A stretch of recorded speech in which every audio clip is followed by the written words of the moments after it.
Hello there, Seraphim17 once again. This is some Black Ops 2 multiplayer action on Overflow. I'm going to be using the MP7 and I'm going to be running with, I think I was running with Lummy and Aiden on this gameplay from the podcast. The now defunct podcast that we keep trying to revive, but everyone's schedules is saying no. But this was taken in the same session as the previous commentary I put up.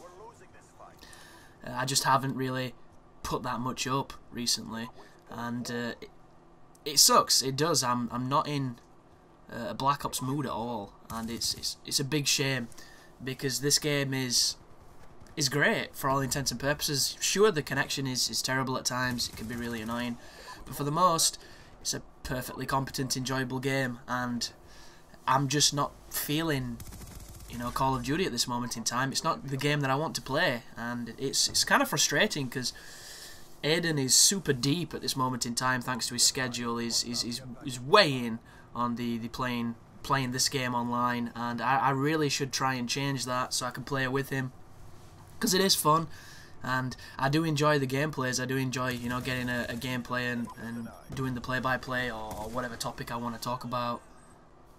But when I'm not feeling a game, the last thing in the world I'm going to do is play it, and it sucks because I can't switch that off. I'm just not capable of doing it. Sometimes I can force myself to play stuff, but not when it's something like this, and especially when it's a game that should be enjoyed, because for all intents and purposes I should still be enjoying this game. I haven't put hardly any time into it, and it is fun. It's just kind of crazy. And Activision's already announcing other stuff. We already know that Modern Warfare 4 is coming, and it makes me wonder, am I getting the Call of Duty fatigue that a lot of people have had for a while? And I don't feel like I do. I'm not in the biggest, you know, shooting people online mode at this moment in time. And it's similar with Dark Souls. I was super deep in Dark Souls, and then I took some time away, and I'm not that deep in it anymore at all when it comes to the online. I don't have the hunger to play. If I play Dark Souls, though, that's the difference. I definitely want to play more of it. But if I don't, I'm in a comfortable position now where I don't have to play it. You know, it's not like an addiction or anything, which I think benefits me in the long run. This is captured in theatre mode, so if you're wondering why I'm shooting people and I'm not even on them, it's because obviously on the host connection my shots were off, and on my connection they looked fine to me and I was getting the kills. But theatre mode doesn't lie, or it tries not to, and it shows us the truth, which is usually always a disparity between what we saw and what we anticipated to be happening. But the connection in this game is the thing that a lot of people talk about the most. I haven't played it on mine for a while, and I know it's terrible, so that's probably one of the things that's subconsciously holding me back. Because the bars just lie, they do. You can have 4 bars and still not be killing anything with guns that usually work. And I was watching a video the other day that said that this game on LAN is almost perfect when it comes to gun balancing, because each weapon works. Each weapon can beat any other weapon, and you know, it's more up to the player's skill at that point. Which sounds glorious, but when you add latency and you add difference in connections, it's just not the same at all. And it means that certain weapons are just dominant, and you know, submachine guns seem really dominant on this game, but the irony being, the assault rifles are just as effective. You just can't run around with them. You have to, you know, slow down your pace, post up, and play intelligently, which a lot of people will say is camping, or I don't know, being too defensive. Everybody's got their own little philosophy on what playstyles are. Like that guy there just sat on top of the bus next to that heat spot in the middle of the map, waiting for people to run past. I see him, and then I snipe him with an SMG, only to find his buddy there, who looks like a shaved Chuck Norris, to get my Hellstorm missile.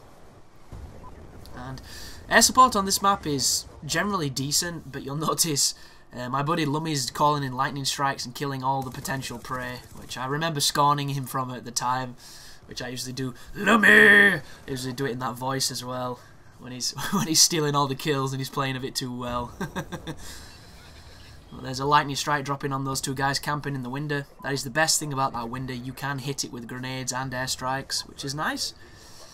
I wish they had more of that in Modern Warfare 2, but that game, hands down for me, is the worst, because it's just too many tiers, too much verticality, too many buildings, too many windows, and you know, just really bad memories. Like, this game has a lot of windows. I think if you took all the windows out of this game, these maps would play better.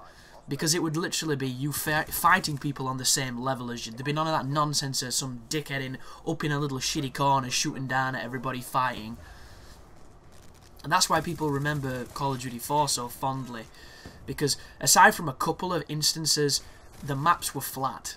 And flat maps mean you're going to be facing people at the same level as you, so the only thing left then is your awareness of the arena and your ability to fight people, you know, with your gun skill.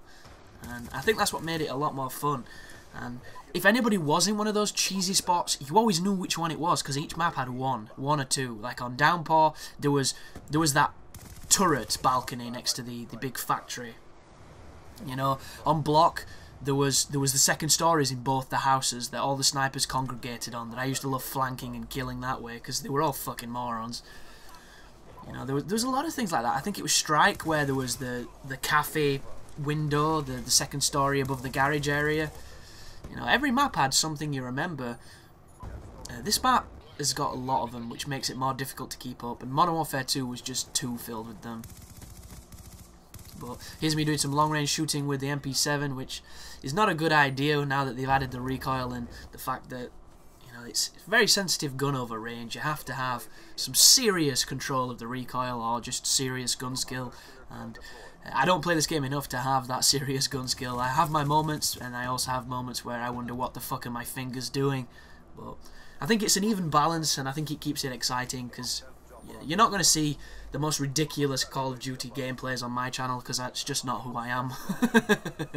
And a guy left a comment on one of my older videos, like, why did you upload this as a shit, you're a shit player, you're all this. It's like, well, dude, I wanted to put up some Call of Duty and talk over it. That's exactly what I did. You didn't like it, that's fine, you could have just gone, but now you're trying to ruin it for everybody else, so I told him to fuck off and blocked him. And it's that simple. And it's my channel, brother. I put up what I want. You don't like it, that is fine. Go elsewhere. But don't come to me expecting to see, you know, fucking professional level Call of Duty skills and ridiculous score numbers, because I don't have the time to put in in a game that, like I've said, I'm not super deep on. I play it casually. I am a weekend warrior on this game. So cut me some fucking slack, brother. But it's so funny that people's standards on everything, it's like, when did everything have to be amazing? You know, half of YouTube is built off of people not being amazing and people being able to relate to that. It's like, yeah, you can run around and get 100 kills and, you know, all the high kill streaks and stuff. That's awesome, that's great. But once you've seen it once, don't it get boring? Wouldn't you much rather see somebody struggle to get 50 kills than someone who gets 100 kills easily? Because, I don't know, at that point all you're doing is waiting for a bad lobby. And Black Ops 2 is interesting in that relation, because there's not really bad lobbies anymore. All lobbies seem to be much more competitive thanks to the changes to the matchmaking. So instead of getting in a room where everybody's a Down syndrome person and is, you know, is too busy smiling to actually shoot back, that doesn't happen anymore. You generally get people in and around your skill level who have played the games, and at this point they're probably 3rd, 4th generation Call of Duty players, so everybody's having a fair go. And a lot of people are complaining about that if you follow the Call of Duty scene, because they can't get the same gameplay as they used to. Everybody's complaining about their stats, and yeah, it does make it tougher to play, but I also think it makes it more exciting when you do have the good performances, because that's one of the things that, you know, if it's too easy, you're not going to keep coming back.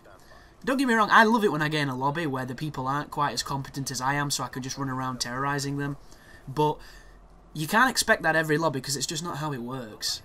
A lot of the people playing this game are kids, and kids have got nothing but time. You know, when you're a kid, you've got fuck all responsibilities. You can do whatever you want to do, and this new generation of kids, they're playing this for a very long time. Like, ridiculous periods of time. That's all they do. They play this. So they're bound to get better. You know, they might start off really bad, but they're bound to get better. And you can't control who you fight. So it's just one of those things where you're generally coming up against people who've played the game a lot, and you're either better on the day or you have a bad game. and it's one of those things you have to try and accept, especially now that the latency is definitely a problem. I don't remember it being so bad in Black Ops 1, but this game definitely has my number for it. But thanks for watching anyhow, folks. I do apologise if you subscribe for Call of Duty, because I'm not putting up too much of it. I do have a stack of gameplays, I just, once again, not really have the ambition to share them just yet, but I will. So thanks for watching, and you take care now.